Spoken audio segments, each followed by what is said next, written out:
Hello, everyone. I like to say is be prepared because we're gonna be honest, we're gonna be wrong, but most importantly, we're gonna be truthful.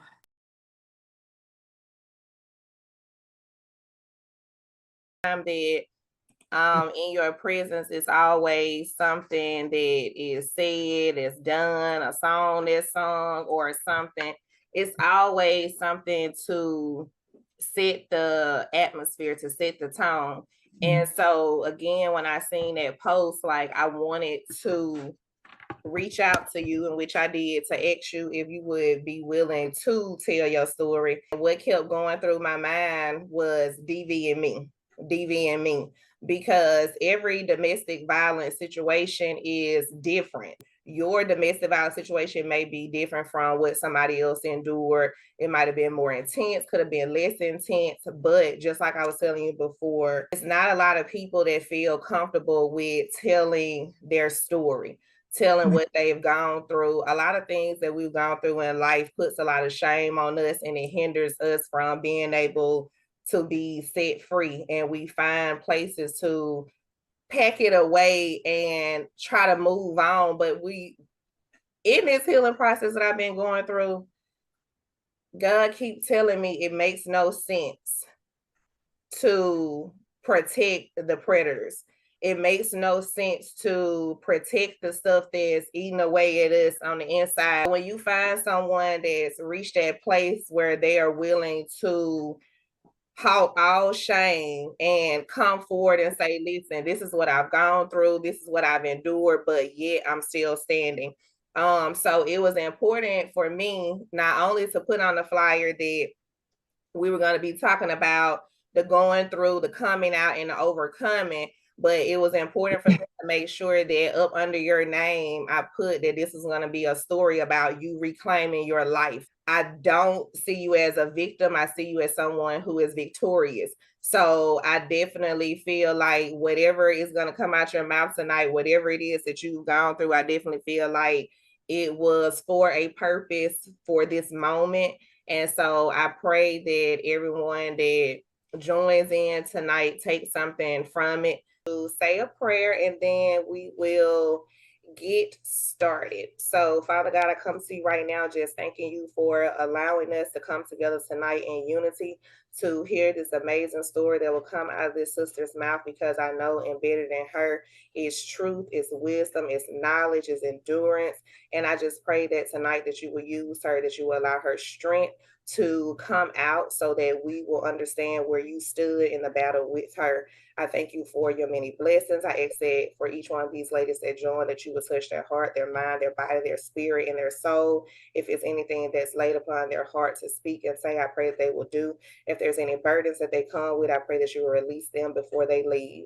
I ask all these things in your son, Jesus Christ, to save your name. Amen. Amen. All righty. So, ladies, let's jump into it. So, again, we have Miss Heather here tonight to tell her story on DV and me. And I just told you the reason why I wanted for her to come forward and to tell her story, but that was just a question of me asking you, would you be willing to come forward and tell it? I appreciate you being here. Ladies that are on the call, please utilize the chat if you have any questions that you want to ask Heather. I've asked her to kind of go through each topic, so therefore, if anybody does have questions, if if you're on the call and you registered through the Google Documents, you will be entered in a drawing for one of my books at the end of the call. So I look forward to doing that as well. A lot of us, it's hard to come forth and say, hey, this is what I've gone through. I've been abused. I was this, I was that. I myself was a domestic violence victim as well, now survivor. And it happened as early as 19 years old. And at that age, and especially now having young daughters, I could not imagine it being something that for my kids to endure. So it's definitely important for me to make sure that women and teenagers and stuff like that get the chance to hear this story so that they understand like this is what's going on, but not also this is how you can come out and this is how you can come back and reclaim your life. Hello, everybody. I am Heather. Sunshine did a wonderful introduction. Thank y'all for being here. I appreciate each and every one of you. I see a couple of people that I do know. Hey, my really, really good sis. I just had to do that because I've tried. When she popped up, I'm trying to hold back the tears because that's my really, really good sis. Is oh yeah. So I'm trying to. She's trying to make me cry already. But my question to you was going to be to start this off. When I reached out to you and I asked you about coming forth and being able to tell your story, and you responded instantly. It didn't take you much time. What reason would you say you chose now to say, like, now is the moment that I need to tell my story? to answer your question, Sean, it was overdue. And like you said, like I have kids and I have a daughter, and just so happened my daughter is my oldest. I never want anybody to experience the things that I've had to experience growing up. Um,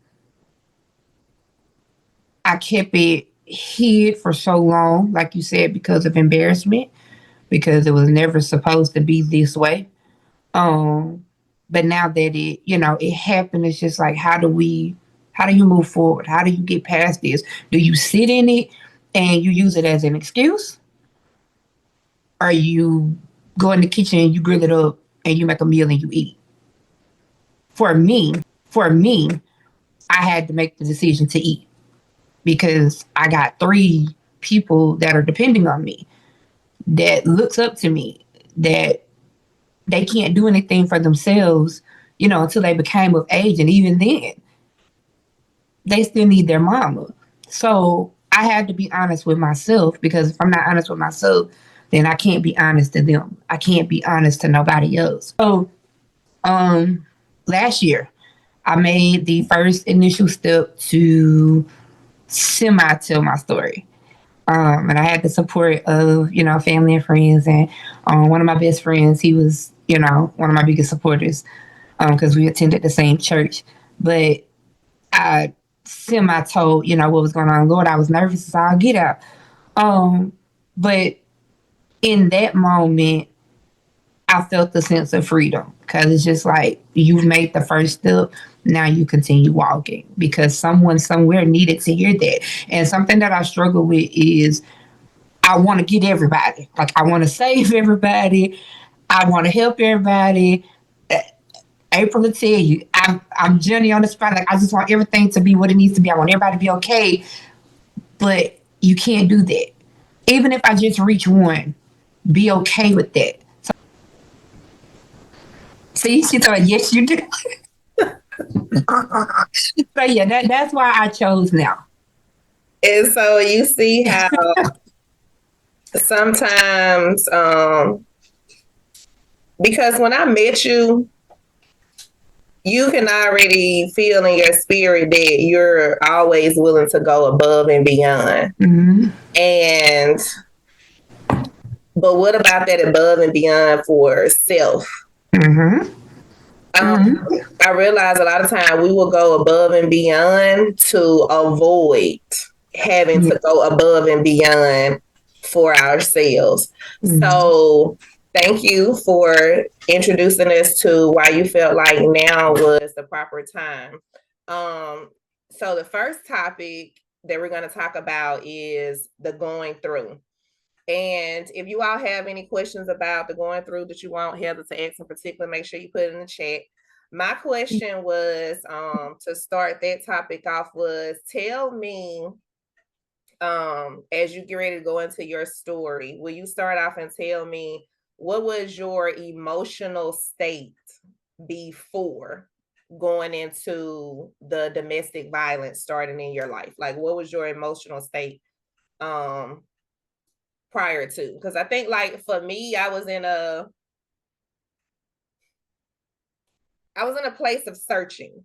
So I wasn't really clear on what it was that I was looking for. So emotionally, I was kind of lost and disconnected. Where were you before this whole? Because my stuff started off looking like a fairy tale. I don't know how yours started off, but my stuff started looking like a fairy tale. So it's like, okay, you lost. Here is something that you found. So Right. where was your emotional state when it began? I would have to use what you just said, searching. Growing up, it was just me and my mom. Uh, when when I came into the world, my mom and dad were married. At some point in time, they, I think they divorced when I was like 2. So that left me just me and my mama. Um, I didn't really see my dad that often, for whatever reason. Um, that bothered me. So my mom, she worked constantly. And it was pretty much just me because biologically I am the only child for my mom and my dad. Being born with the birth defects that I was born with caused a lot of havoc and a lot of anger and disappointment. And this is where the generational curse thing comes into play because what they did projected onto my mom, and because she couldn't handle what they did or didn't know how to process what they did, it then spilled over onto me. So, you know, and granted, now me and my mom are in a much better place, but at that time, I had to hear you were never wanted and you messed up my career and da da da da. It's like, hey girl, I didn't ask, excuse me. I was not in that room. I didn't ask for this. How? How? So I dealt with all of that. And then, like I said, not having my dad actually physically in the home, I didn't regroup with my dad again until I was like 13, 14. And that's because I was giving my mama so much hell. Uh, because like I said, I was searching, I was confused. It's just like I want this, I want what everybody else has. I want the 2 parent, I want to go to an event and both of my parents are there, this, that, and the third. Um, so by the time we did reconnect, you know, he was married and then there were my stepbrothers and my stepsister, and that built on more anger because it's like, at what point? How did we get here? Who are these people? Why are they here? I've been here all the like, hello? Did you forget about me? So now you're having to reestablish and learn things and learn people, and it was a lot. And when you're missing something and you don't have anything, there's no direction. So to lead into the relationship, it was pretty much the first person to show me some attention. That's how we got there. First person that showed me attention and acted, as if they cared and this, that, and the third. And it was glitter, glitz, and rainbows until it wasn't no more. And it's just like, what do I do? How do I get out of this? Like, what is this? And that's where I was. But because I didn't know, and once entering into that relationship, a lot of things turned because, of course, there came Madison. I felt like I didn't have nobody else because everybody was angry with me because I stepped out and I did this. Met in June, July, I was pregnant. 2007, 2008, here comes the baby. Can I ask you something right there in that moment? Mm-hmm.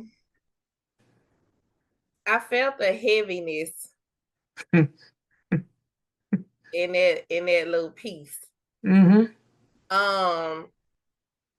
Can we talk about that? Can you tell me about that heaviness? Is that heaviness of Oh, Shine, it's too early for tears. I felt it. I'm sorry. Yeah.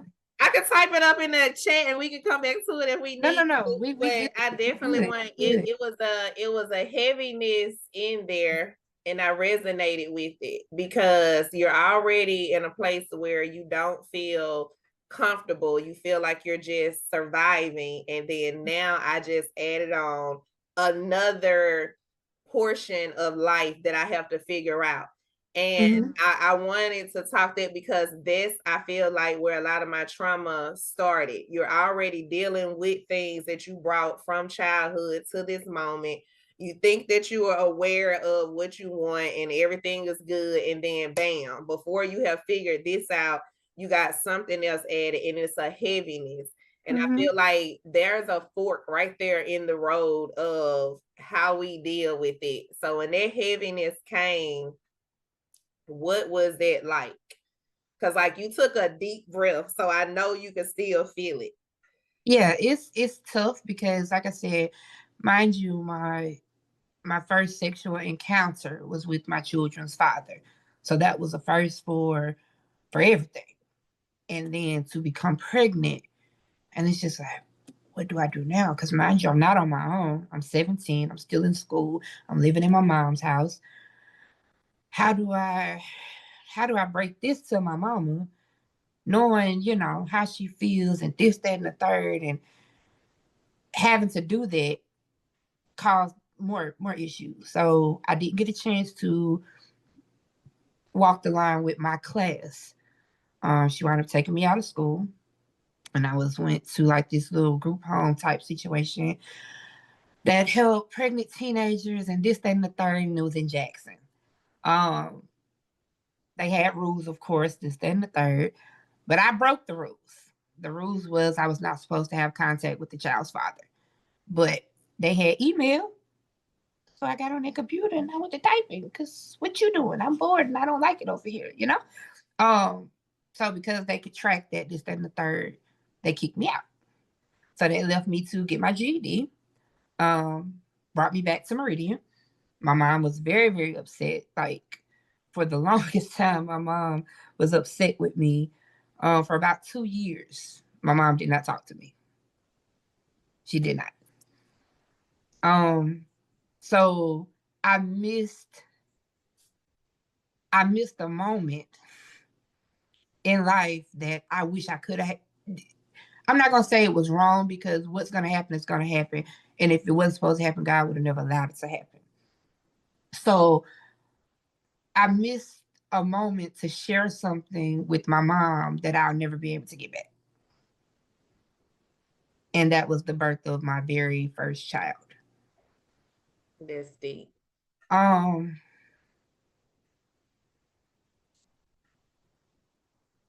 yeah, I missed that moment. Like I said, I can't go back. Of course, I can have other children, but that was my first child, and it's just some things.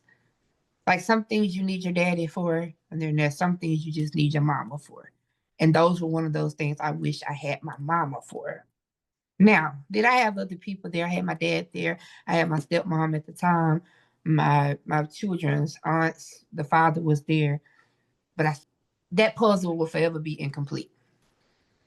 So there'll always be a hole in that puzzle. You know how we get the puzzles, and you're always trying to put the end pieces together first. Then you work your way in the middle. I got everything together, but that one missing piece in the middle, and I'll never be able to fix that puzzle. So that plays a huge, huge part in a lot of what I went through because it brought me back to I'm not wanted. Like, dang, after all this time, like what does it take? Okay, yeah, I went out and I had sex, I got a baby. How do we move past this? And it took some time. It took a whole lot of time to get to, like I said, where me and my mother are now. But that moment right there is a moment that I never, like I said, I just can't get it back. And it's something that I always wish for. So that's where that heaviness that lies, because it's just like, mm. And then when I even now to this day, it doesn't bother me as bad, but it hurts because it's just like, dang, I didn't have it. I see, people on Facebook or, just the internet, period, and mamas are excited and this, that, and the third. And it's just like, I never had that. At least not for the very first one. It came along, with the second and the third one, but my first. Does that moment right there, not being able to go back and redo that, not having an opportunity to put that final piece of the puzzle in, do you think that that will forever have some type of place within your heart because it's just that significant? Yes. Because like I said, it goes back to the generational curse. This is what was done to you. You were cussed out. You were this, that, and the third. You just told you was wrong, whatever the case may be. And then, like I said, because nobody knows how to process it or nobody chose to stop it, it bled over. And because I didn't want it to bleed over with me, I chose to stand up. I chose to stop everything that I could possibly stop. Because if I don't, who will? If Right. I don't, Madison projects it on her future kids. AJ and Adrian are projected on their future kids or in their wives and husbands. Somebody has to put a stop to it. Jay and Adrian are projected on their future kids or in their wives and husbands. Somebody has to put a stop to it. So there is no comma. I put a big period at the end, and that's what I did. I needed somebody to be on that call to really just hear that portion of this message, because I don't think that people understand how important those moments that cannot be redone Mm-hmm. play a big part in people's lives. Mm-hmm. And you are a very strong and resilient person. I felt Mm-hmm. it in your spirit since the moment that I met you. But Mm-hmm. like you said, that's a part of me that even until the death of me will always be a thing that cannot be redone. I cannot put my child back in me. I cannot give you that moment.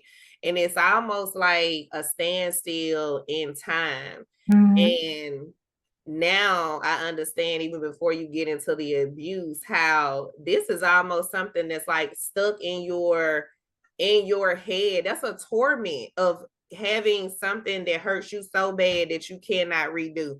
It's Mm-hmm. like losing someone without having that final conversation, you know.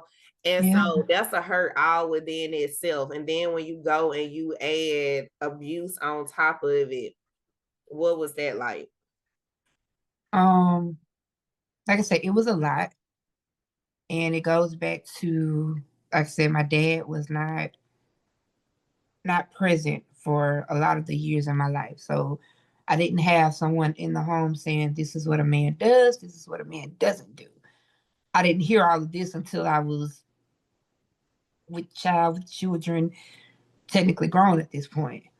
But these are the things I wish I could have heard as the little girl. Mhm. 7, 8, 5, 6. This is what you accept. This is what you don't accept. If he's gonna put his hands on you, as I think I seen on Facebook a while back, is to hug you, is to caress you, is to love on you, not to beat you down to the ground, not to slap you, not to choke you out, not to pick up things and hit you with it. That's not what his hands, you know, are for. Are for.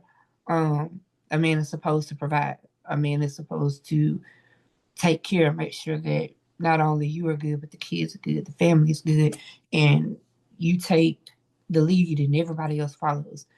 Again, I didn't get that until I was well in age. But like I said, God was my kid's father, 17, and that whole year, 9 months of being pregnant, I was abused. I was choked out. I was slapped around. I was punched. And it's just like, at this point, I kind of made enemies. Of course, my mom was not my enemy, but that's what it was because this is what I've done. She feels some type of way about it. Where do I go? So I stayed with my kid's father. Madison was born in 2008. We pop up again in 2010, and I'm pregnant again with AJ. Then we turn around 2014. I'm pregnant with Adrian. And all of those years, it was abuse. Saying that domestic violence is not just physical abuse. It's verbal, it's emotional, it's financial, it's a sense of control. And anything that I can do to make you sit down and shut the hell up, that's what I'm going to do. Forgive them. When people, and again, it goes back to like that generational curse thing is crazy. And when people don't deal with things or know how to deal, and when you've had absentee parents and guardians, whatever the case may be, of course it bleeds. It bleeds over. Um, Working at KFC on 8th Street here in Meridian, and the way that the building was set up, where I was standing, you could only see me. But on this side, you got another employee, another employee. It's three of us back there. But like I said, you can only see me. So because of what he thought he saw, I get to the car and I'm just like, dang, what's wrong with you? Da da da da. Mind you, I wore braces for years. Had to because of the way that I was born. Like, what's wrong with you? Like, why you acting? Shut up. I felt my whole row of teeth shift. All I could do was get out the car and run back into the store. Because in that moment, I just felt like my life was completely over. I did. However, we dealt with it. We did this, we did that. I did not leave. And I know some of y'all be like, what? You didn't go nowhere. I didn't leave. There's another incident where I was hit in the head with a cell phone because he sat on me and he straddled me. After going through my cell phone, normal conversations, but because it was who it was, he had a problem with it. He held his hand up, boom, I'm hitting the head with a cell phone. I'm twisting my hair. You can see the blood just coming out of my hair. But did I leave? No, I stayed. And I only stayed because I've always wanted them to have what I did not have. Not thinking about how this was affecting them. All I know is both parents in the house, they're happy. So I thought, I'm doing this for my family. So I thought. And if we're honest about it, I wasn't so much doing it for the family, I was so much doing it for myself. And that was selfish.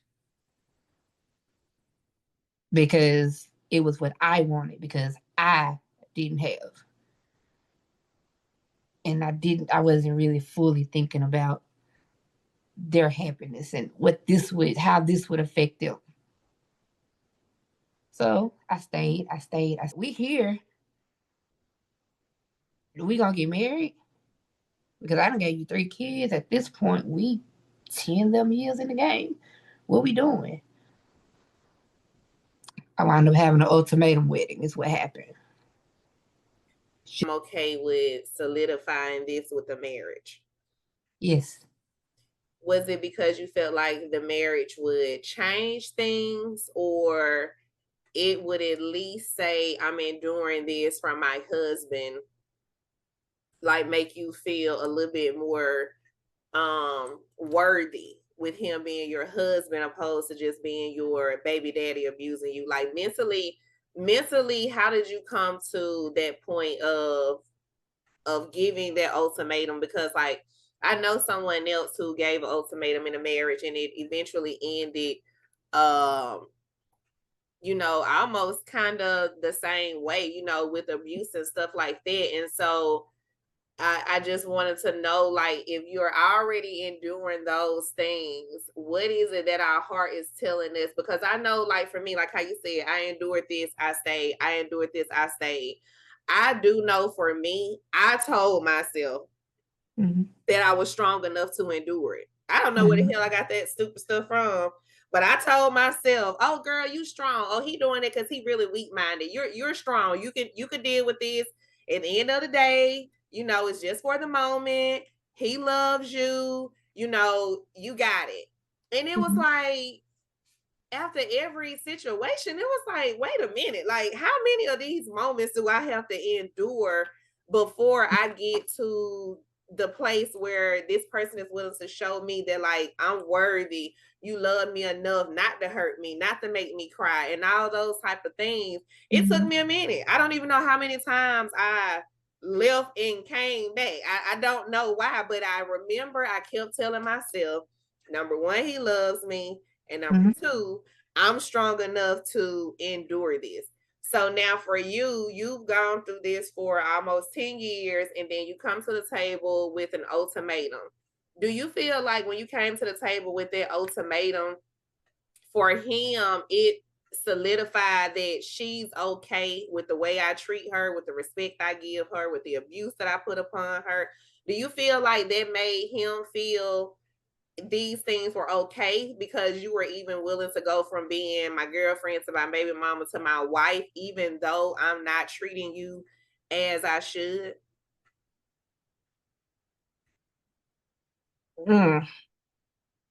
I would say yes.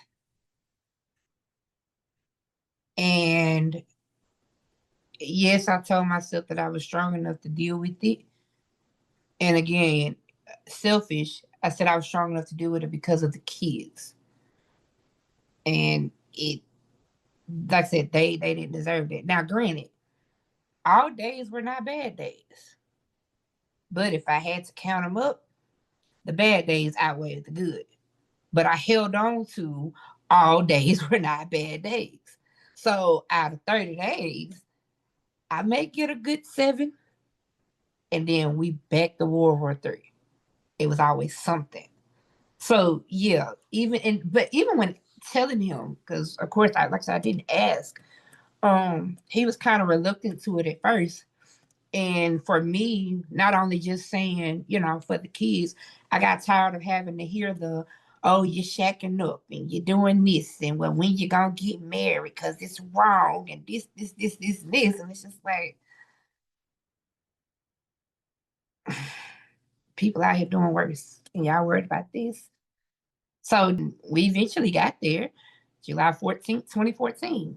Got married in my living room. No shoes. I cooked. And it was what it was.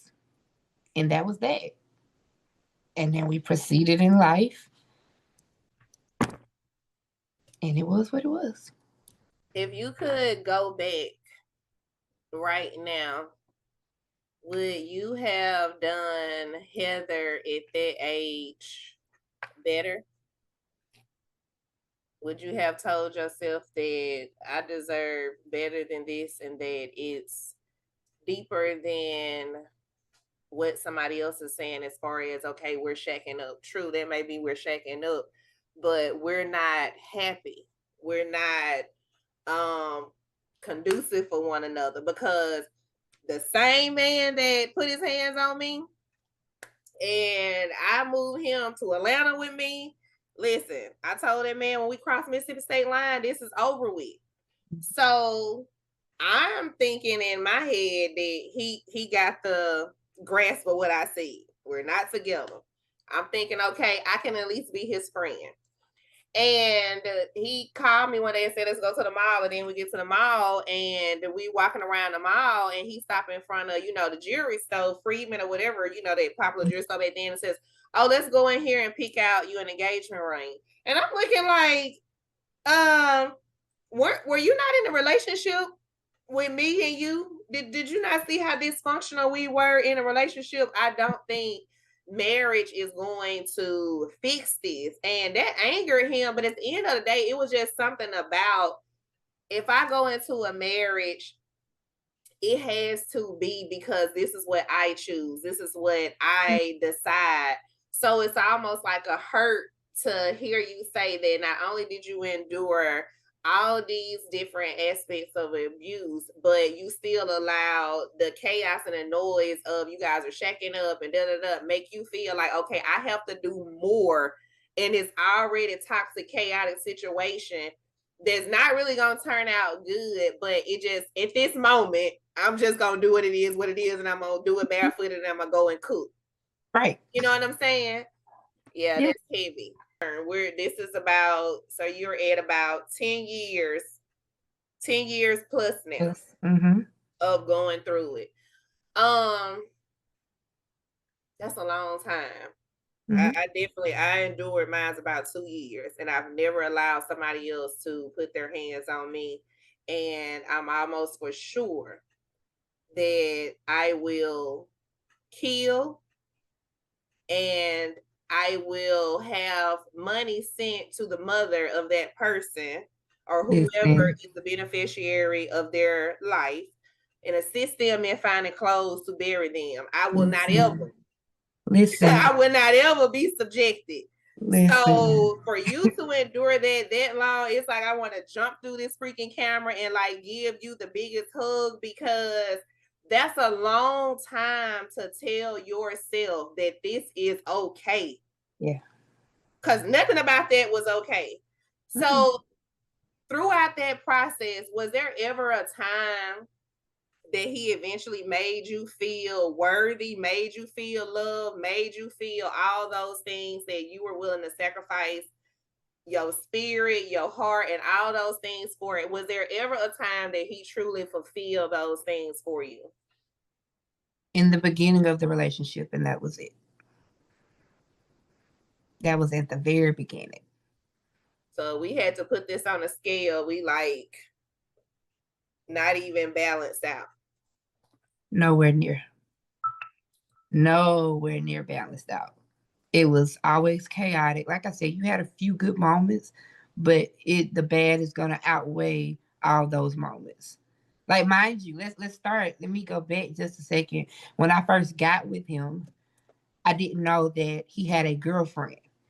And me and this girl, like, once I found out about her, we bickered and we argued for a minute. Like, I never forget, she called my mama house and it's like, girl, da da da. Oh, girl, meet me at Walmart on the hill. Cause who are you talking to? What are you talking about? Like, I got some questions, comments, and concerns.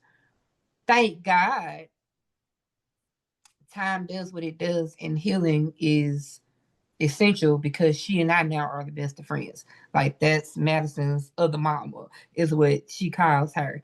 Mm-hmm. Um, I know for sure Shine and you, Heather, y'all know my history, Mm-hmm. And I think I can kind of relate to you, Heather, staying, because it wasn't a balance there. But I think we kind of trick our minds. You get what I'm saying? Like, Mm-hmm. not as like, oh, he's gonna be this perfect guy or eventually, but it's like you just want something to finally work. You know what I'm saying? Yeah. I left, came back, endured the most, really. So, Mm-hmm. it's kind of hard when you want something to work for your children, especially Mm-hmm. for your children. But you kind of learn to like turn the other cheek, maybe. This just a bad day today, and tomorrow is gonna be perfect. Mm-hmm. So I just wanted to say, yeah, I think a lot of us women that's been through DV and stayed in it as long as we have is because we tricked our mind that it's not that bad. Mm-hmm. So I just want to say that. Bye. It's definitely a trick of the mind. I think that that's the only way that we would be able to stay, because Hmm. we have to be able to tell ourselves it is not as bad as what we think it is. I'm talking about this man came behind the counter while I was at work and snatched me by the hair, pulled my hair out. I know it's on Cracker Barrel camera. And I still left there with some of my hair missing, the pain of where you ripped it from the root still Baby, burning good. in my head, and told myself, Shine, you're stronger than that. Like, it is wild. It's It is like the wild. And that's how I know that we ain't got there yet, but I know when you get to the part of reclaiming your life, when you think about, I was able to allow a man that said he loved me to straddle me, to punch me in the mouth, still gave him 3 kids, still was his wife, still cooked him meals. I'll be damned. Listen, I'd be damned if I let you sit up here and tell you that you're not strong to come out of it. So yeah, we claim those weak moments. That is our going through. But baby, when we get to that coming out, it's something totally different. And I put in a chat and asked if anybody had any questions that they wanted to ask you. And you can go back to the going through, but I want to make sure that when you're going to the next topic that The question was, what was your breaking point? And how did you flee? Because like I say, when we have did this repetitive thing of leaving, going back, leaving, going back, listen, that thing right there starts to work itself in all aspects of our life now, because we became so comfortable with leaving and going back to a toxic relationship. We'll leave and go back to a toxic friendship. We'll leave and go back to a toxic job. We will leave and go back to so many things that do not benefit us because we were willing to leave and go back to this domestic violence situation, you know? And so I had to understand that although I'm leaving and going back to this broken relationship, Shine, you are training yourself to leave and go back to other broken stuff, to leave and go back to other toxic stuff. I mean, what was your breaking point and how did you flee? Okay. So before I get to that, I'm gonna go back to my little funny story. Like I say, I didn't know about the girlfriend. Y'all, she came to the house, was living out there in the country in Russell. And she beating on the door. I'm like, who the hell is this? Like, what is going on? And it was her. Girl, y'all, he had me hiding in his mama closet. I'm on the phone with my free girls, who's my best friend. Like, we've been rocking since 89. I want to.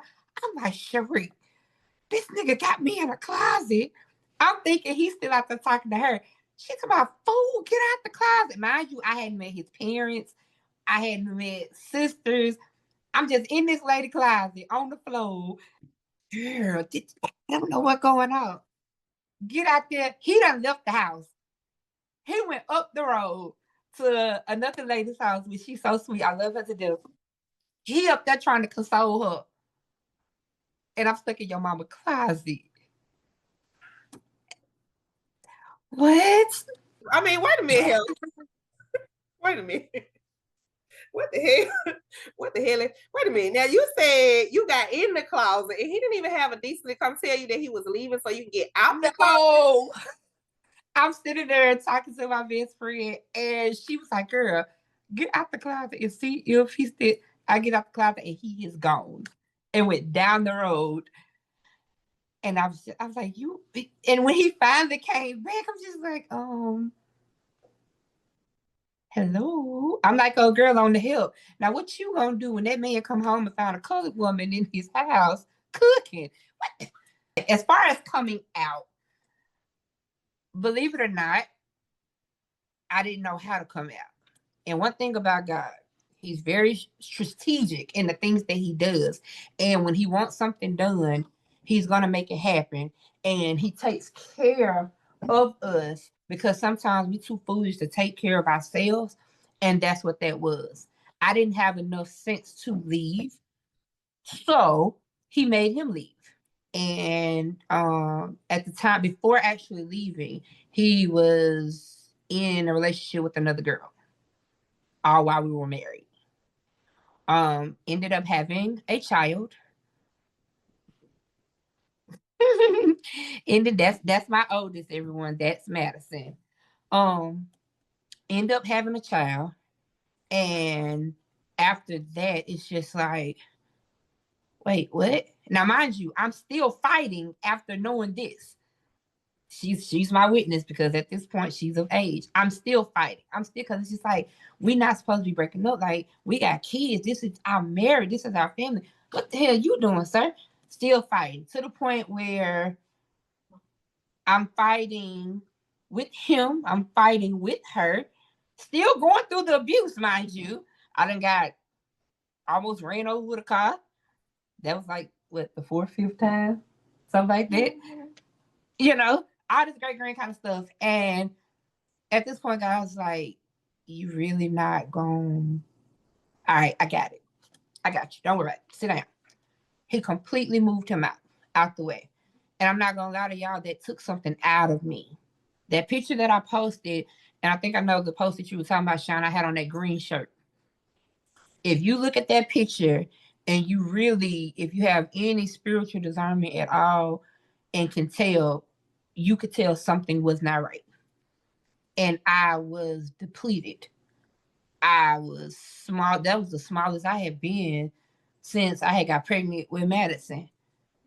I went through the emotions I went through, all kind of stuff, to the point to where I felt like living was pointless. Some people may not remember because it was so long ago, but I wound up making a post. I made a whole fake Facebook page, and I posted that I was dead. And I did it because everything in my cabinet, pill wise, I took it that night with hopes not to wake up. Because what he gone? What reason do I have? They'll be all right. What reason do I have? At that point, I wasn't even worried about the kids no more. It was all about me. I done took everything in my medicine cabinet and was mad as hell the next morning to realize I was not dead. Now, that's just some honesty for you. I need you to stop right there. All right, I need to sit in this moment with you, because I can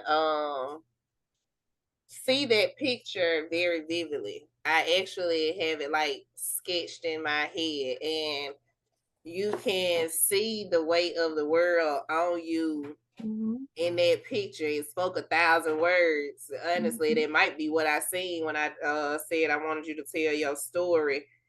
But in that moment, let's talk about that moment. In that moment, See face for those that did not see the picture. I don't know how good you can see it, but that's the picture she's referring to.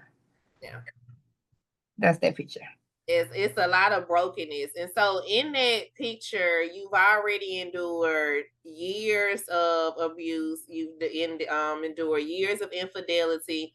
You got 3 kids, and still in that moment of enduring, just like how April said, she put on there, a man can make you feel higher than high and baby low as hell. Yes. So in that moment, you have a man, because we already asked the question, did he ever make you feel fulfilled? He has not made you feel fulfilled. He has abused you. He's not shown you what it's like to, have an adequate husband, an adequate father for my kids. And in that moment, you still felt like you were not deserving of life. You didn't deserve to live. You was losing something, not even understanding that you've already been losing. You're actually gaining freedom. But for you, it felt like another loss. Talk about what is that emotion? Because like when I dealt with domestic violence, I didn't have kids. So to me, you all's story, you and April's story is more powerful because you all had kids. That's a whole nother situation. Like by the time I endured my abuse right out of high school. Mm-hmm. So I didn't have kids. I was 27. By then, I ready to shoot, kill, steal, and destroy any motherfucker thought they'd put their hands on me. Okay, so for me, this really like I knew it was gonna be some power in this, but I got to sit with this. You know what I'm saying? I have to honestly sit with this. I didn't know that this was gonna be what it is. So to know that you endured it and you went to the cabin, took all these pills, and say, I don't deserve to be here. And then when God found favor and said, yes, you do, you were angry. What was that moment like? Why were you angry that it didn't work? Because at that point, I just, like you said, I felt worthless. I found out I was pregnant. That was one of the reasons why she moved me away, because I wouldn't abort her. Because I don't believe in abortions. Now, that's nothing against anybody that chooses to have one or that has had one. That's your personal preference, and I don't look at anybody any different. However, that's not something I would have done. And I didn't abort her. So that was a lot of anger that came, from my mom on that. Like I said, daddy wasn't there to be daddy. I was kind of, sheltered because she always worked. Mind you, I didn't find out that we had a mall till I was like 14, 15. And then I could only go with one person. So like I was always in the house. I didn't have extracurricular activities, this, that, and the third. So I was always alone. My best friends were my animals on my bed and my posters on my wall. Because what you ain't finna do is tell me that me and Beyonce ain't best of friends. Like I said, daddy wasn't near secrets. When they say if walls could talk, understand if walls could talk. So I would write and do stuff like that. But I just felt like at this point, what do I have? This man is saying he does not want me anymore. You done beat my ass all these years. You done went off with a whole nother woman. You done humiliated me in front of this said woman. You done not only did that, but you done went and had a child. Sorry. And dear God, you said, "Are you who do what?" Like at this point, how strong do you really think I am? Because you and I ain't seeing the same eye level. Something wrong somewhere. And I know I'm not you, but dear God, please. So yes, I was mad as hell. I woke up and I was screaming. I don't even know if my kids remember that or not, but I woke up and I was literally screaming to the top of my lungs because what else do you want from me? I just took out and half the stuff I can't even tell you what I took. And that's just God honest truth. After him leaving, I took that didn't work. I stopped eating, which is half of the reason why I was little like that. I stopped eating for 3 months. I barely drank anything. Now I made sure my kids ate. But for about 3 to 4 months, Heather did not eat a thing because depression had set in. It started before your relationship, like your mental mindset of staying in that abusive relationship. See, a lot of people don't go back, but you went back to when it was just you and your mom, and you didn't do nothing. You were sheltered. You know what I'm saying? Like that's depriving of you. So that right there did something to your mental already. So you being accepted by this man, don't beat yourself up. Because the reality of it is you being accepted by this man made you feel like you were being fulfilled when you weren't, because you were already missing something. Yep. You know what I'm saying? Like you were already missing something. And if anything, because I'm just sitting over here thinking about my life and the stuff I've been through. If anything, like just change the narrative with your children. You know what I'm saying? Like, because that's heavy. Like it's heavy. And a lot of parents, if you ask me, I say our parents weren't shit. You know, like, and that's just how I feel about it. Our parents weren't shit because it's so many emotionally and mentally damaged men and women, grown men and women. You know what I'm saying? Because I'm 40 plus. I'm 40 plus. I'm listening to you. Like we were damaged as kids, but because we didn't know, we just didn't know. So, like it just really be fucked up for me. And I'm sorry, y'all. I can't help it. This how I talk, but yeah. But it just be so hard for me.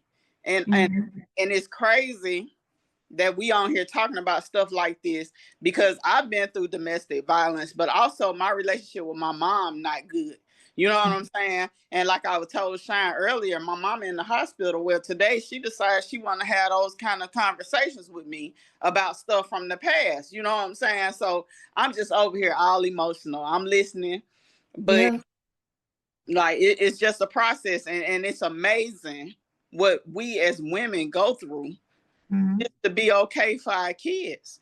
How much we hide and suppress, and you know what I'm saying, just for our kids. Yeah. Not even knowing like we damaged. We need help.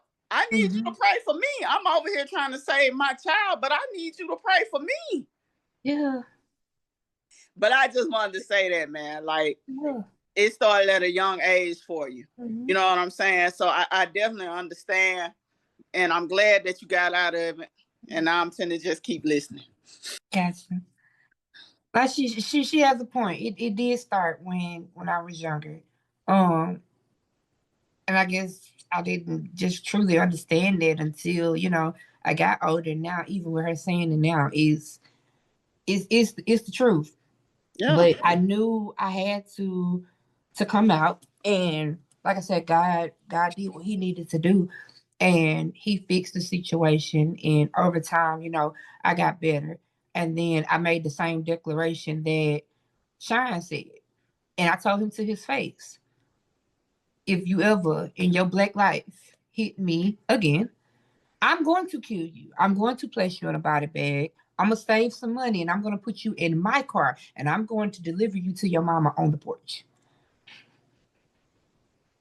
I still stand by that promise to this day. And there's a such thing as called functional depression. That's what I was under because I couldn't stop. If I stopped, there was nobody there for them. I woke up in the freezer to my coworkers hitting my face, asking me, did I know my name? Because I went in the freezer for some food. I was a head cook at a nursing home. I went in there for something, and obviously I fell out. And I don't know how long I had been in there. And it was in that moment, it's like, girl, you got to snap back.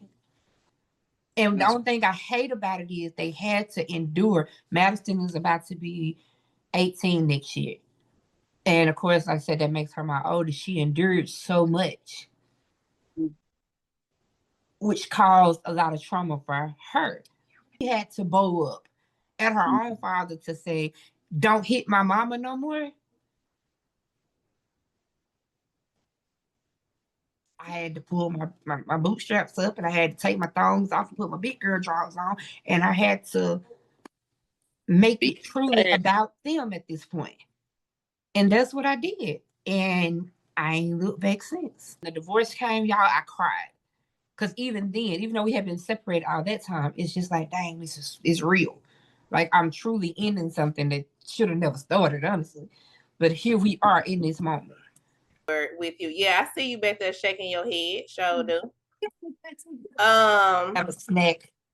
Because oftentimes we don't think about what our children feel when we endure this. And I remember about 2 years ago, I asked my mom about a situation that I witnessed a man jump on her and break her nose. And my mom was very adamant about the fact that I was not there, that I did not see that. So it led me to believe that she thought, although we were in the house and present when this abuse was going on, that we were not aware. And I was aware, and that abuse on my mom affected me greatly. So I wanted to ask Maddie, you being in the household and being aware that your mom is being abused, and not only that for you, it's by your father. How did that make you feel as the child in this situation?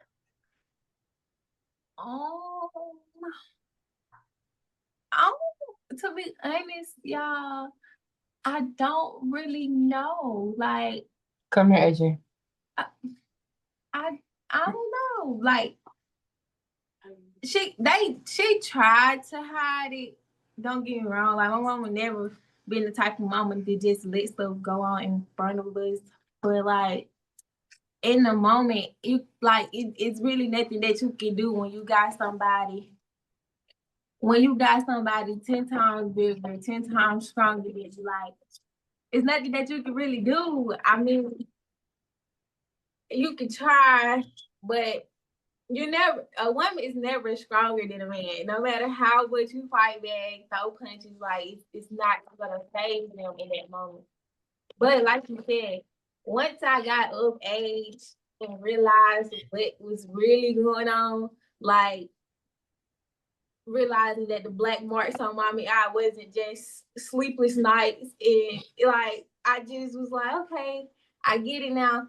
Like she said, that very last time was his very last time, because don't hit her no more. And I meant that literally. Don't hit eye contact. Don't hit her no more. And he didn't hit her no more. He got up and went nobody business. And it's been like that. And me and him, they had conversation after conversation. And I didn't got to the point where, like, I ain't gonna say I'm healed from it, but I have got to the point where I don't really care to fix it anymore. I didn't make you, you made me. So, I mean, it's not my responsibility to fix the problem. But I'm trying to be nice, but a relationship would be nice. But like my mama said, I'm finna be 18. I'm not trying to be 25, still walking around talking about I got daddy issues. Right. Like, I'm not gonna do that. That's just not me. And I tell myself all the time, like, sometimes when I'm mad about the situation, I just sit back and think on. I be like, man, forget that man. He ain't gonna be around my kids, none of that extra stuff. But then sometimes I just sit and I be listening to God, and he be like, you can't do that. And I be like, what you mean? These my kids. When I want them around, he just ain't gonna be around. And he be like, you can't do that. And I be like, what you mean? Like, they're mine. What you mean he can't? What you mean? And he be like, man, you can't do that.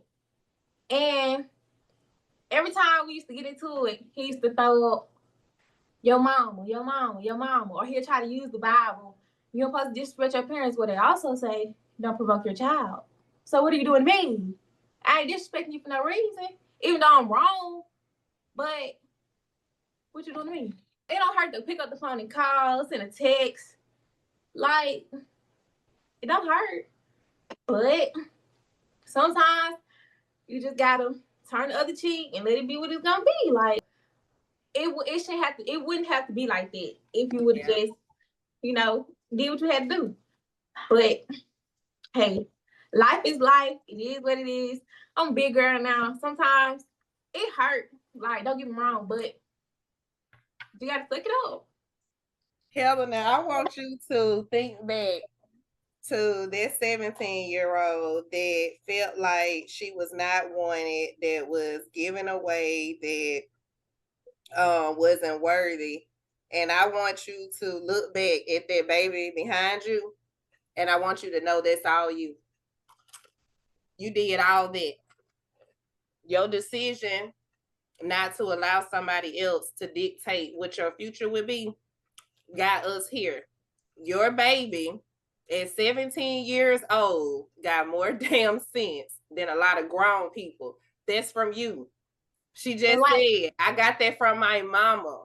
I can't get rid of my mama.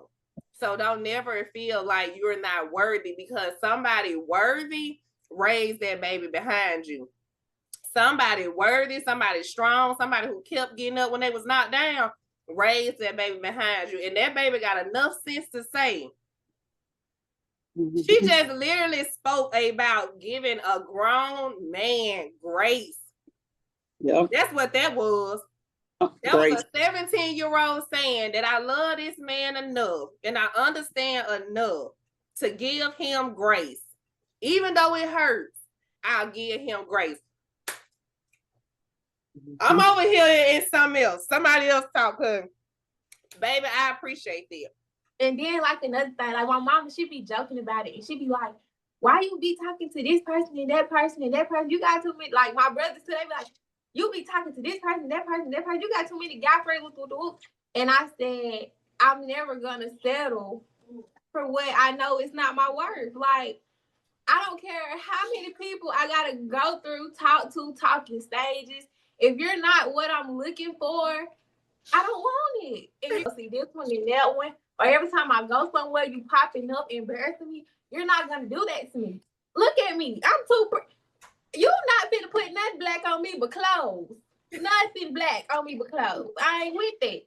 And I always been like that. Like, my mom would tell you, I have always been that feisty child. Like, I see people all the time. Maddie, why you looking so mean? And I pull up a baby picture, baby. I've been looking like this since I've been looking like this. I can't help that. But if you just get to know that, like, I'm a really sweet person. It's just, don't rub me the wrong way. Don't do certain stuff to me. Like, just don't do that. Like, my mama would tell you, I would get into it with a brick wall if it run into me, because what you put your hands on me for? Back up. That's just the way I am, because of what I watched my mama go through. Like, ain't nobody gonna put me through that. I'm sorry. I always been the type of person to choose me. It's either me or you, and it's always gonna be me. You won't raise your hand. You won't raise your gun. No. Because the first sign of domestic violence, insecurities, I leave that alone. But anyway, Heather, I just want to tell you that no, because you done told me up over here, girl. I'm like, are we the same person? Like, do we got the same baby dad or something, girl? Cause like we talking about the same person. But anyway, I just wanted to say, it is so hard when God called you to break generational curses. That is like, I promise you, that is the hardest thing that God ever called me to do. That is, and I'm still dealing with that. You get what I'm saying? And not just the generational curse with going through DV. It's just a whole lot of, things that I'm trying to change and break. Another thing that I want to piggyback on was when like Maddie said, when you try to hide stuff from your kids, your children, they do know. I promise you they do know. And when my kids got older, right to this day, my girls are grown, and I still apologize for the things that I allowed them to see me go through.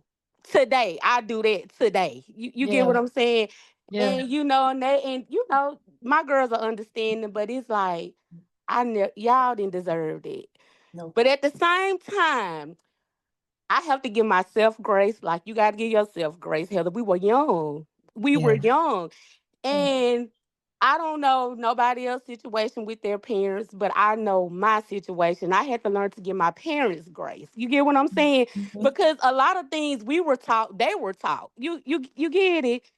So, yeah, so I want to tell you, Maddie, that I'm proud of you because you're 17 giving your dad a grace. And baby, it took me being in my 40s to give my parents grace. So Mhm. that's all. Maybe I won't have to chime in no more. All right, okay, I'm chiming back out now. All right, AJ. Kentrella had her hand raised. Kentrella, you want to chime in? And then also Kentrella says she see AJ back there. If AJ have anything that he want to say, because listen, these kids be in the fight with us. So this was just powerful that these kids that came in and joined in listening to their mama's story, because they endured it with you. I still think about that night y'all came to the cabinet, you know what I'm saying? To the cabin, and y'all stayed the night there. And when you sent me that message, like for me, it was just like, it's gonna be empty. But for you, when I read that message, what I seen was a mom that needed a break, was a mom that just wanted to breathe with her kids. So that meant something totally different. From then, baby, I just been locked in. Like, hell, and them kids, like, them my babies. But it now I see why. When you and AJ came to the mental health tea party and got up there and sang, when you and Maddie came to the chain break, like, listen, girl, I didn't even know that this was a story in you. But what I am telling you is, you got 3 kids that I'm looking at right now that love you to death, that sing about the grace of God, that does all these things. That is you. When you get to spinning around trying to figure out what your worth is, right there, 1, 2, 3. You don't have to worry about sending your baby out here into a world where she's unaware of how to be treated properly, how to make sure that she's respected. That baby got it in check. That's one less thing that you got to worry about. AJ and Adrian, I know AJ ain't gonna play the radio about you. So it's like, what you gone through, that's over. What God is blessing you with right now, that is something, it's something beautiful, man. All right, come on, Kentrella. Girl, yes. So I wanted to say, from the moment I heard her speak, that I knew she had what it takes to protect herself. Not even seeing the kids come in. So when the kids came in, when our daughter came in and started speaking, I said, wow, of course she had got it from her. Because what I see is, when I tell you, I listen to stories, my friends, it could be whomever. I just did a walk this past weekend, and they haven't understood really the concept of what they're saying, of what they've been through, of what they heard. 9 times out of 10, they can't even get out of it. So, Madison, I understand what you're saying, that this is not, you're not going to put up with it. I have people I talk to daily, and I have to sit there and tell them, are you hearing what you're saying? Because I can't come and save you. For you, I feel like, Heather, you knew what it was, and you took that strength to push through, to endure, to get out. Not just because of those kids, because I'm telling you, there are people who have their kids and don't know how to get out. And you Yeah. did that. Why? Because you had the strength. You Mhm. had that mindset that says, that's why they say you never judge a book by its cover. Because we all come in different shapes, sizes, and forms. But what you think in your mind is what made you get through it. Because you knew, okay, I done got hit one too many times. Okay, I done got hit again. Okay, I done got strangled. Okay, I done got hit again. And so that's what helped you put it together. Everybody don't have that mindset. So I did want to come in and chime in to say that you got it because you knew better. A lot of Mhm. people don't have that. Yeah. I wish they did. It'd be an Mhm. easier world, right, Madison? It would be. But everybody don't have that. You Yeah. know, Like me, I'm small. I ain't finna be trying to fight your big old stuff off me. I'm gonna find that 9 somewhere, and I know where to get you up off of me. I ain't doing no tussling. No. The girl, she's I love it. I love it. and All one right, thing I will, Patricia. Oh, go go ahead. ahead. I was gonna say I will say this, like that took a effect on Madison. Like you when y'all say you see a fighter, you definitely see a fighter because the same things that I endure as far as, trying to commit to suicide, this, that, and the third. It's just she was like, Mama, I want a tattoo, Mama, I want a tattoo. And I was like, girl, you getting a tattoo, Mama, I want a tattoo. She kept getting on my nerves about it. I got my So I finally allowed her to get a tattoo when she turned 17. But I told her, I said, if we get it, I said it's gonna be a matching tattoo and it's actually gonna mean something. So we both have the tattoo with the butterfly and the semicolon that says my story isn't over yet because she tried to attempt suicide herself. And it's because of God and this one having some, I guess, hearing. I don't know what happened that night, but had we got into it? I think we had maybe been into it or something like that. I'm not so sure. But I done cleaned up my house. I done cussed, I done fussed, I done put everybody to bed. Well, in the process, I'm thinking she's asleep. She was in my car. And at that time, I did have a gun. And just so happened, he wasn't asleep like he was supposed to be in. He was up and knew she was out in the car. And he wound up going to the car because he wasn't asleep. He went to the car, stopped her from pulling the trigger.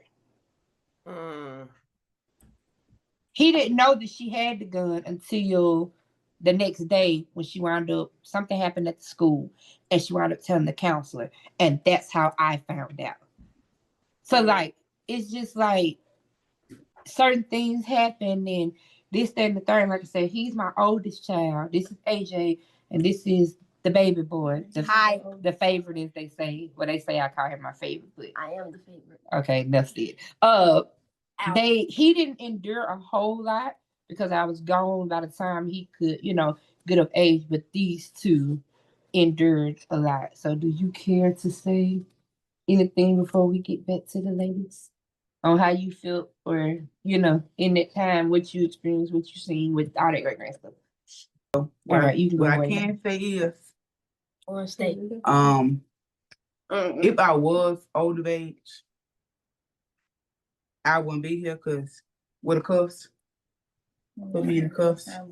Because what he did didn't have to happen, and now he's somewhere suffering through the pain and struggles. Because Be nice. I'm finding it. He's struggling through pain and suffering because all he had to do was act right and act like he had some sense. But now, here we are. But all I can say is, one way or another, he gonna get his. And when he do, he can call him back. Could get what I'm gonna do. Close the door back up on your face. Hey, okay, Huh? all right. This boy works. AJ you said be is nice. my protector. When he got old enough, like I said, to understand what was going on, like my children are literally my rocks. Like they gonna fight tooth and nail. They coming out the bed clawing. And if you think in any shape, form, or fashion that you're gonna do anything to harm me in any type of way, like me crying is not a thing because why are you crying? I tell my mom all the time now. I feel like you was crazy from the jump because why are you talking to somebody who born on Halloween? Then I named that. That would mess up number one. He born on Halloween, y'all. That was some didn't that click then? But You know, she got 3 good things out of She it. said she was young. Only 3 good things. Yeah, so embarrassed. No, we not. It's the truth. This is what they wanted. My mama has grown out of it. She still have her time. Like, you can't touch her the wrong way. Like, she still have her time. But as far as him, Cuz ain't there yet. And it's gonna take him some time. But hey, hopefully he get it before it's too late. That's all I can say. All right, Miss. My phone. That's me. First of all, Maddie, you so true, but you so hilarious right now. You got And me over here. That's the scary part about it, because I'm That- funny, but I be serious. Like, but you could tell the seriousness with what you're saying. Mm-hmm. Heather, you know, you're a survivor, and you did what you thought you had to do to survive. I'm not gonna say much because Shine, y'all know I'll get to talking. I'm gonna save all what I got to say for next week. But I do want to chime in. I wasn't gonna say nothing at all, but I had to chime in when Maddie said, "What you scared for?" And next week when I do mine, you'll come back to this moment and you'll understand what I'm saying. You know, our children look at us sometimes when we don't push the button, don't push the bar, because we know what we can do and we know what can happen. But when you have children and you've been through so much already and you've already taken your, you've already taken your children through all this other X, Y, and Z hell, why put your children in a position to go through a different type of hell? Why put your children in a position to harm themselves? See, us as mothers, we protectors. And it may look at us, you may look at us because y'all kids. I got a 17-year-old, same age as you, going through the same, when I tell you the same exact thing that you are going through right now. Only difference is my daughter pregnant. So now the child is involved. You feel what I'm saying? When your mother don't make the moves that you think she should make, it's not because she's weak. It's not because she's scared. It's because she's a mother. And it's because she's grown. And it's because she already know where that goes. So it's in protection of you. So I just wanted to say, don't never look at your mama as being weak. And I know you don't. yeah, I know you don't. Wait. Especially when you know what you can do to a person. You know what you've been through. You know what you suffered through. Yeah, I know I got these goons behind the door, and I know what they can do to you right now. But guess what I'm gonna do? You know that Grace, them twins they were just talking about earlier? I'm gonna give them to you tonight. Come on. And I'm gonna leave it there. That's all I wanted to say.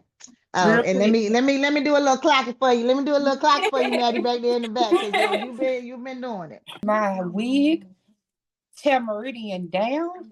I got every right to step on some people's necks. I got every right to put all 354 pounds on somebody's head. But what I live by now, and I teach this to my kids, I teach this to my students at the job, at what cost? Because if I go down, y'all screwed. Because yeah, you got family, oh, well, we'll take care. No, you won't, because they're not really your responsibility. And you'll never have them like I will have them.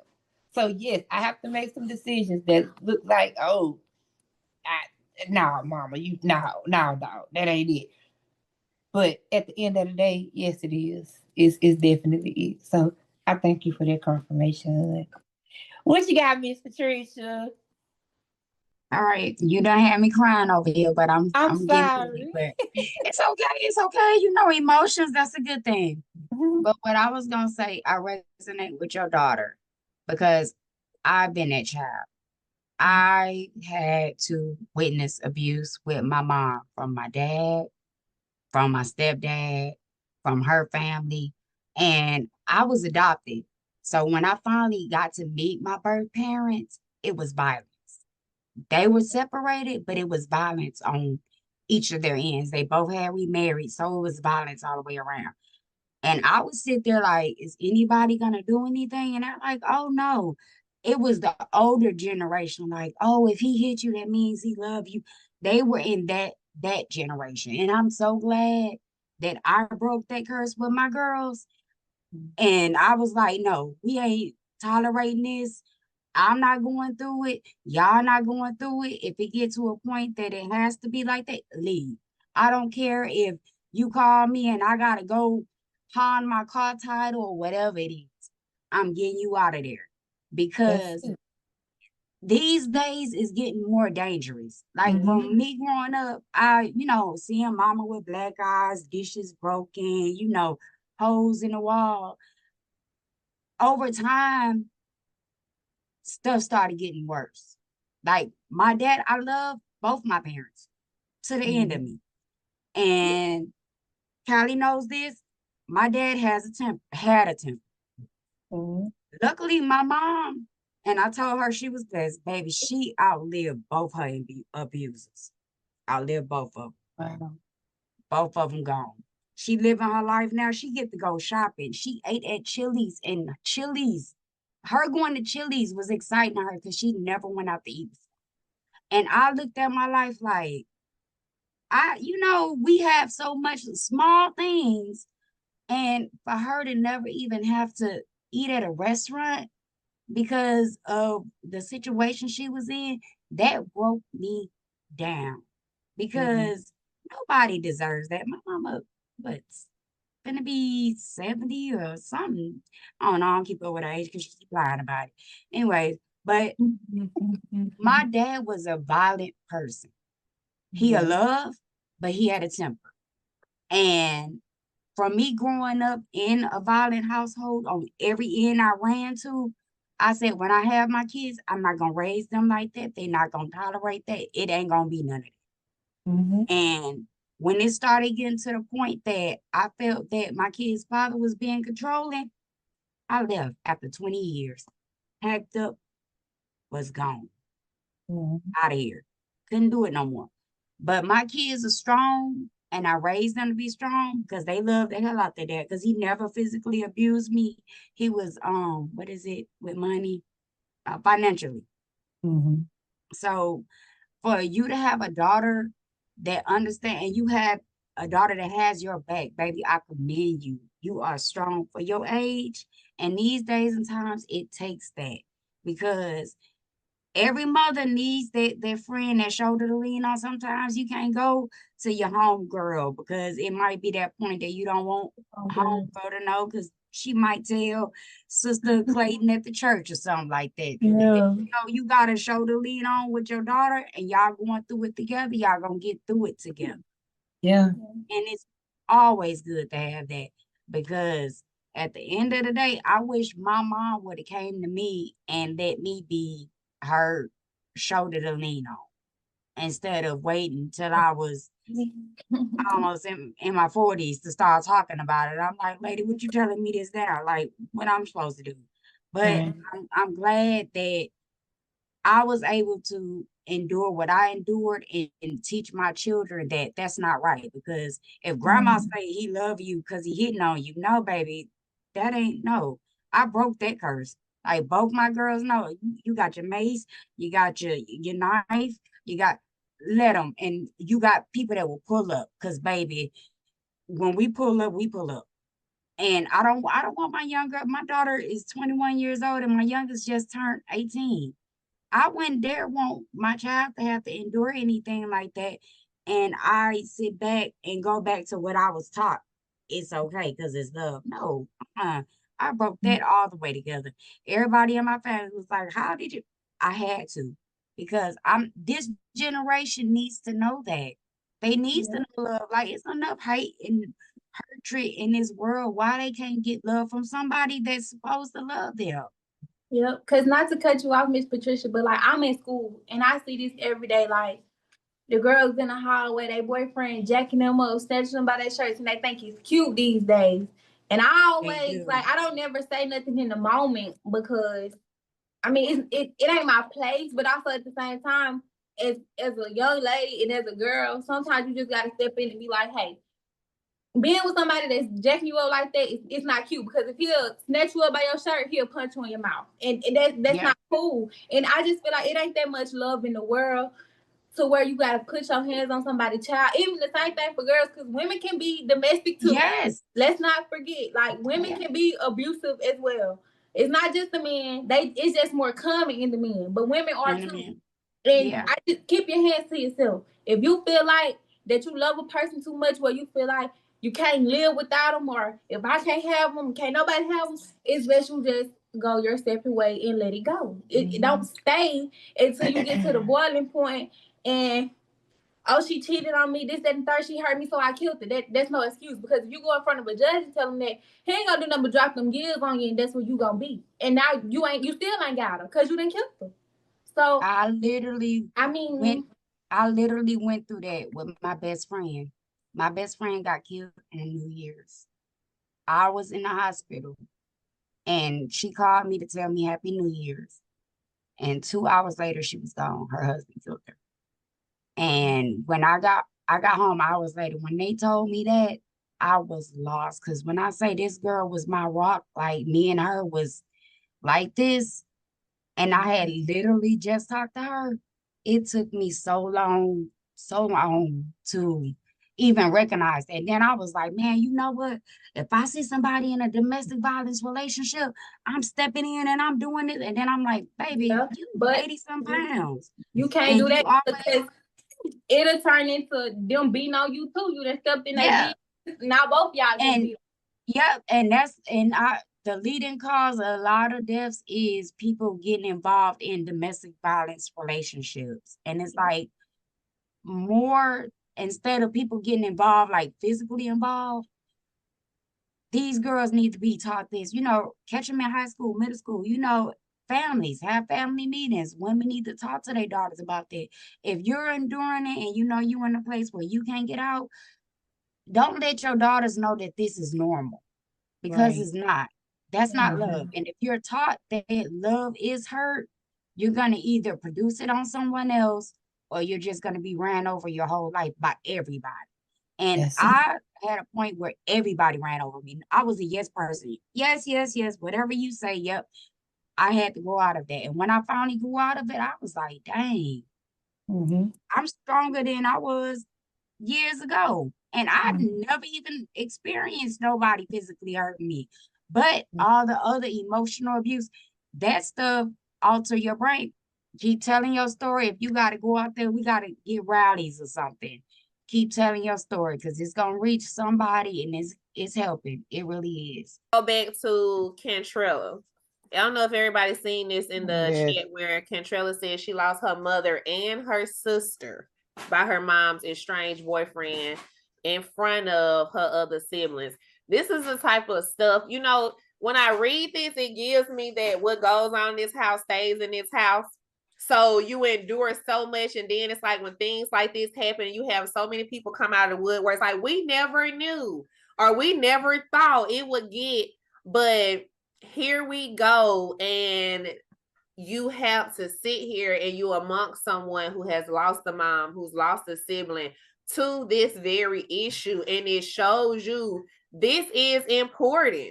Like Patricia said, I didn't go through the physical abuse, but mental abuse, verbal abuse, financial abuse, emotional abuse, that is still abuse. That's still abuse. So you know what I'm saying? And a lot of times, even in domestic violence, it don't always come at the hand of a spouse. It can still be family violence. So in stuff like that. So these type of things are very they're needed. What does overcoming all of this stuff look like? Like, what does overcoming it look like? That's the last portion to what we were going to talk about. And one of the questions that I wrote down to ask Heather was, in coming out, what was the most difficult part about coming out of the DV? And to be honest, I think that you already kind of hit on it, but if you have some other stuff, because for me, I think it was the portion where you said like, and it was powerful, because listen at this. You went into this situation at 17, you had 3 kids, you were aware that you were with an abusive person, you mandated that he marry you, and then he still ended up being the one to leave. And you still feel worthless. So let's get into that part. Let's close it out on on the overcoming, what does that look like for you? Do you feel like you have overcome everything that you need to? If you have, how did you get through the process? And you know, what are some things that you would leave for somebody that is going through DV? Close the conversation out with your lasting words on somebody who is going through DV. It looks like what you're looking at right now. Did I ever think I would get to this point? No. But I'm here and I'm learning to live and I'm learning to enjoy life and take life for what it is and take the moments as they come. And I know what to accept and what not to accept. Whether that was through me learning it, you know, through the domestic violence or, you know, having people come along and teach me even at 36. Teaching me stuff, and you're never too old or too young to learn something. So I do have one best friend that we've known each other all of our lives, but we just got close within these last 4 years. And he's taught me so much. He works my nerves. My Lord, today. Shut up, AJ. But he's taught me so much, and it's just like I'm appreciative for that. But overcoming looks like what you see sitting in this chair. Happy. Do I still struggle? Yeah. Someone mentioned earlier PTSD. Yes, you can have PTSD from just about anything. Have I been diagnosed with it? No. But do I know I got it? Yeah. Because just certain things you can't do to me, certain things you can't say to me. You can't yell, you can't talk a certain way because it's just definitely a trigger. Something else that I deal with is survivor's remorse. That's a thing. I did lose 2 friends. One was shot and killed. The person that she was with was shot. He didn't die though. And then my other friend, who's like a sister to me, that one made national news. Brittany Anderson, her husband killed her in front of her kids. So to know that that happened, and know that could have been me, but it wasn't me, it's a lot. But coming out and overcoming is refreshing and it's definitely rewarding. And to someone that is in it, speak out. I don't care if you gotta write it on a plate and throw it outside for the garbage man to pick up and pray they see it. Speak out. Find you someone that you can trust. Find you someone that, you know, whatever it is, find a way to get out. It's not worth it. You're so much better than what they're telling you that you're not. Like, you're it. And you're it because God said so. He placed you here. He saw fit for you to be born. So there's obviously a purpose for your life. You just got to figure out what it is. And whatever he says, that's what stands, not what man says. Not what woman says, not what your daddy say, not what your mama say. Because think about it, had I stuck with, oh, you should have been aborted or you shouldn't have been here, I wouldn't be where I am today. I probably would have started the suicidal process a long time ago. So I'm just happy and I'm thankful. Like I said, to be where I am, I'm thankful for my children because they have truly been, my children are it. Like, and everybody knows, you know, I love my kids. And if you follow me on social media, we always somewhat clown it. Like, people like, you don't go out, you don't do this. I don't have to. Because, baby, these 3 in here will have you rolling and your side will be broke fooling with them. Like, they're everything for me. And I'm thankful that we are where we are. I'm thankful that we've come to a spot to where, you know, we can be who we are. And we could kill this who thinks what. Because this is our life. People counted my kids out. People counted me out. People say I did this and I did that. But I stand to tell them and the devil that you are alive. Because they're excelling. According to, you know, people, according to society, according to, you know, just things, period. Madison shouldn't be graduating. But here my baby is 17 and she's a senior this year. Understand that come May of 2026, I'm going to act a complete fool at Ray Stadium. because that's an accomplishment that nobody expected to happen. She fought through everything to get there. And you think I ain't finna be? Child, I didn't wear no makeup that day. Cause I'm gonna be a crying, hollering somebody's because you said she couldn't, and here she is, and she did it. And it's just, I'm happy to be in the space that I am in. Some days are more difficult than others, but prayer is what got me through everything. Literally prayer. I'ma pray and I'ma sing. I'ma write. I'ma do whatever it is I gotta do to get me back to everything is okay. So yeah, that's it. And I just thank y'all for listening. So I just thank y'all for coming in and listening to little old me. And Shine, thank you for the opportunity. Thank you for being who you are, and thank you for hearing the voice. And if more people paid attention, if more people paid attention to the voice. I Yeah. wanted to say that Jeez. in everything that I do, I ask God to use me just to be a vessel. And every time I run across somebody who is willing to speak up, to speak out, and to be that voice to show how you can come out of these things, it excites my soul, to be honest. And so I'm excited about, him using me. I'm excited about being obedient to what he said. Like, he told me, do this. It was needed. And it was needed. The conversations we needed to hear this. So definitely he didn't told me that this is not the end. Sure, if y'all know anybody that has a story that wants to be a part of this movement, let's make it a movement. Let's make this a DV and Me movement, and let's speak out over domestic violence, even if it's not physical. Still, the spiritual abuse, the verbal abuse, the financial abuse, the emotional abuse, all of those things are very important, and we need to stick together in order to overcome these things. So Your story spoke to me. Your baby, look, she needs to go all the way, and she deserves your. I'm really I'm proud of all the ladies that took the time out, like I said, to join in tonight.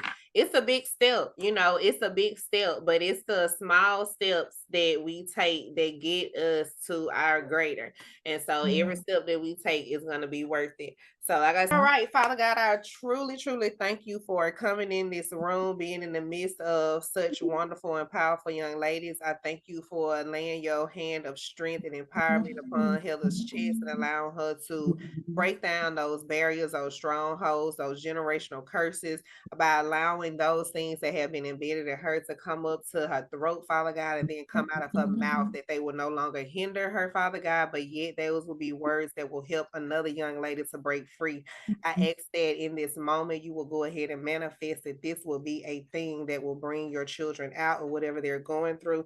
We ask that you place it in your powerful hand, that as we go our separate ways, that you will cover us from the top of our heads to the bottom of our feet, inside and outside of our spirit.